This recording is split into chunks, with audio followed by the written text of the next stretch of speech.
Kita beralih ke informasi lainnya, Saudara. Bea Cukai Aceh memusnahkan lebih dari 10 juta batang rokok ilegal senilai 23,8 miliar rupiah. Barang ilegal tersebut diperoleh dari hasil penindakan di perairan utara Kuala Langsa pada tanggal 27 Mei 2024 yang lalu.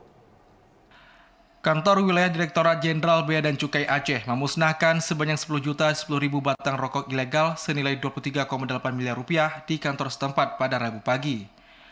Barang tersebut diperoleh dari hasil penindakan yang dilakukan oleh Bea Cukai di perairan utara Kuala Langsa pada hari Senin tanggal 27 Mei tahun 2024 lalu. Petugas Bea Cukai berhasil mengamankan kapal KM Tinka Azara yang mengangkut rokok ilegal tanpa dilekati pita cukai sebanyak 1.001 karton.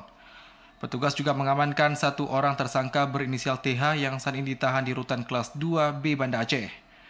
Kepala Bidang Penindakan dan Penyidikan Kanwil Bea Cukai Aceh, Putu Agus Arjaya mengatakan, pemusnahan barang hasil penindakan dilaksanakan setelah mendapatkan persetujuan Ketua Pengadilan Negeri Banda Aceh terkait dengan pemberian izin pemusnahan barang bukti rokok ilegal tersebut. Agus Arjaya juga menghimbau kepada masyarakat untuk tidak mengkonsumsi rokok ilegal karena bahaya yang ditimbulkan. Karena fungsi dari penindakan rokok ini khusus rokok. Kalau kami juga banyak ikut dalam penindakan narkoba. Kalau khusus rokok, seperti saya tadi sampaikan, saya ingin ulangi bahwa fungsi Bea Cukai di samping sebagai revenue collector juga community protector, melindungi masyarakat. Tadi saya sudah sampaikan, saya ingin ngulang, mungkin bisa dimuat.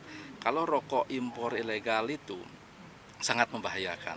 Kita tidak bisa tuntut pertanggungjawabannya seandainya di sana ada kandungan zat yang membahayakan masyarakat. Siapa yang mau dituntut? Nggak ada yang bisa dituntut. Sehingga kalau bisa masyarakat sadar jangan beli rokok yang ilegal, khususnya rokok impor. Agus Arjaya menambahkan barang milik negara berupa barang kena cukai kategori rokok yang dimusnahkan ini telah menyelamatkan potensi kerugian negara sebesar 31,5 miliar rupiah. Pemusnahan dilakukan selain di Kanwil di JBC setempat juga dilakukan di PT Solusi Bangun Andalas di Lhoknga dengan cara dibakar.